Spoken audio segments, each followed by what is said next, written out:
হলো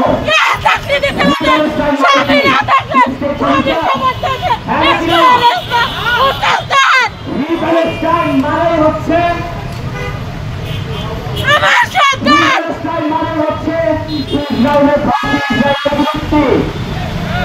ইসরায়েলের মানে হচ্ছে আমেরিকান সাম্রাজ্যের পতন।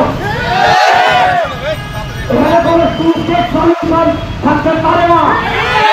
আমার প্রশ্ন, কোন অসুবিধা কি যারা দখল নয় তাদের কি নিজেদের ডিফেন্ড করার কোন রাইট আছে?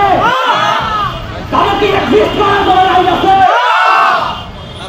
7 তারিখ গ্লোবাল গেল এরপর যে যার মতো বাসায় কেন তারা একটা হীনমন্যতা কাজ করেছে। ভাই আমরা এখানে দাঁড়াই কি হবে, লাভটা কি হবে?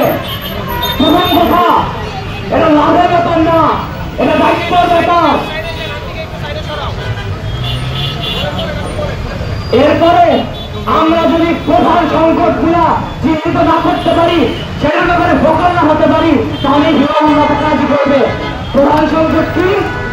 তুমি নেতারিয়ানকে গালি দাও, কেউ কিচ্ছু বলবে না, আত্মা মাইন্ড করবে না।